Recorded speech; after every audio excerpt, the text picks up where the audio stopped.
want to continue a little bit with our story of the Afghans, these refugees who are coming in from overseas or have come in. We did a campaign to raise money, which went very well, and we thank everybody who supported that effort and everybody on the ground, particularly in Campbelltown and other parishes who supported these new arrivals to our country. This is Mission Alive. You're with Roger from the MSC Mission Office.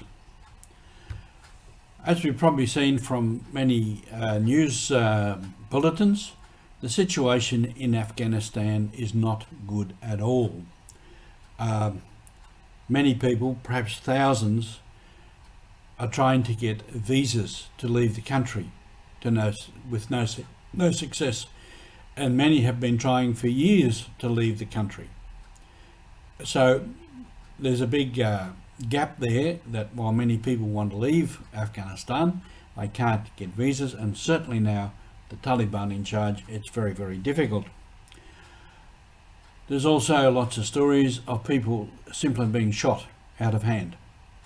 One of the Afghans who arrived here already in the country, he said to me when I met him, he said some people, they're just simply using their mobile phone, or they're not dressed the way the Taliban thinks, and the Taliban soldiers come up and just shoot them.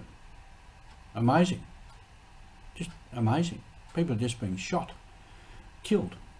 This is the situation, so it's no wonder people want to get out, and there is oppression, particularly for women. And we hear lots of stories about that. While the Taliban says one thing in public, another thing is happening on the ground. And we must remember that the Taliban are a radical, fundamentalist religious group, and the views that they hold as absolute to be followed. They have moved from being a rebel army in rebellion against the government and against everybody else, to being in government. And quite frankly, I really don't know how to do government. Added to that, we have word from our people here on the ground that there are people will be arriving shortly from Pakistan, from Islamabad.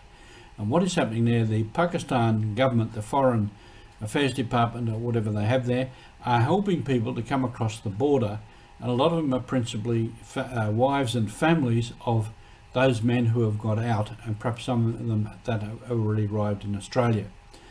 And these people will be coming shortly, so there'll be another wave, or more of them coming through Islamabad and through Pakistan, and there will be needs there. So the last of the funds that we had for this have been allocated to the humanitarian advocacy group, and they will use it for these new arrivals who would be coming. And there'll probably be ongoing needs, perhaps as people do get out, who do get visas or somehow get out. And when the airlift was on and people were being got out, as the Taliban took control, many went to other countries. They got out and they were staged through other countries in the Middle East, and now they could be almost anywhere. So there could be, others who would want to be reunited with family here who will arrive. So there's ongoing needs.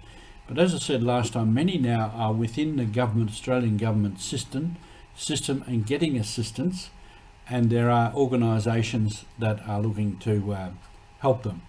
However, the work of the churches, many churches, including our own Catholic Church and many of our Catholic families, have done a great job of welcoming these people and building friendships from family to family. So we really do hope that this continues,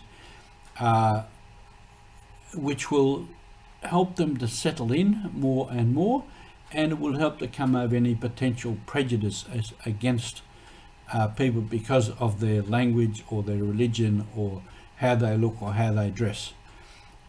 So this is all part of who we are as church. It's evangelizing in action, not that we want to convert these people. If they wish to believe, they will, but it's building bonds of love and respect with people. And as I said, many of these Afghans have noted how much the Christian churches have helped them. And this surely is a great mission for us to be on. Thank you for being with us.